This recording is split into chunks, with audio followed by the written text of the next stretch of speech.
Naxçıvan Dövlət Universitetində elmi inkişaf, uğurlar və çağırışlar mövzusunda gənc tədqiqatçıların 2-ci Respublika elmi konfransı keçirilib. Konfransın əvvəlində vətən uğrunda canlarından keçən şəhidlərimizin xatirəsi bir dəqiqəli sükutla yad edilib, dövlət himni səsləndirilib.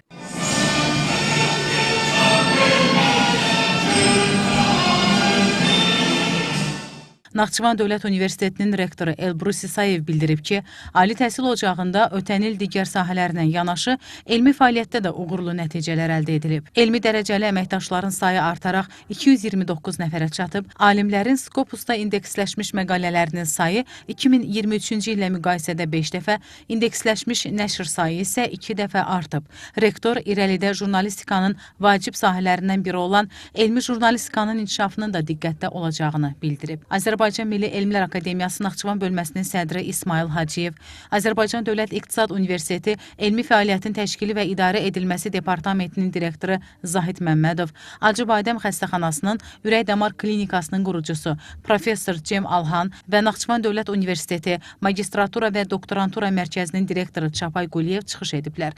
Natiqlər elmin inkişafında belə konfransların təşkilinin mahiyyətinə diqqət çəkiblər. Sonra gənc tədqiqatçıların məruzələri dinlənilib. Konfrans universitetin 10 fakültəsində bölmə iclasları ilə işini davam etdirib. Bu ilki konfransda sevindirici xəbər ondan ibarətdir ki, gənclərimizin ötən konfranslar arası müddətdə olan marağı bizim üçün çox mühüm, mən deyərdim, nəticədir. Ona görə ki, ötən ildən fərqli olaraq bu il konfransa müraciətlərin sayı 2 dəfədən çox artıbdır.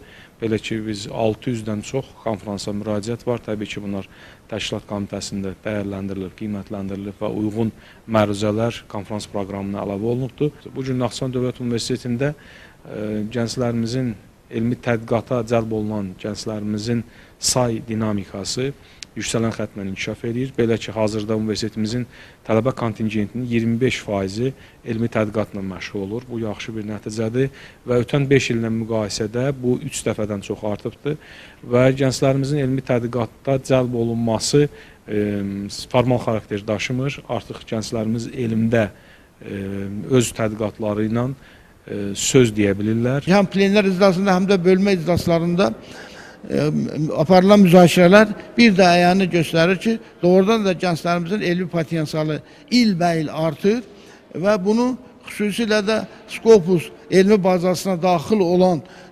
məlumatlarda da göstərilir ki, Azərbaycan Respublikasında son illərdə həm elmi potensialın artması, həm də gənclərinin elmi fəaliyyətlə məşğul olmasına maraq xeyli dərəcədə artmışdır. Bizi ən çox sevindirən odur ki, əvvəllər Bakıdan, Naxçıvandan Bakıya təhsil almağa gedirdilərsə, bugün Bakıdan Naxçıvana artıq təhsil almağa gəlmək, bu artıq Naxçıvan Dövlət Universitetində keyfiyyətin artımına dəlalət edən göstəricilərdən biridir. Və Elbrus mənim gözəl bir təkliflə çıxış etdi ki, İngiltərə təcrübəsi olaraq elmi tədqiqatların populyarlaşmasına bağlı İngiltərədə elmi jurnalistika var.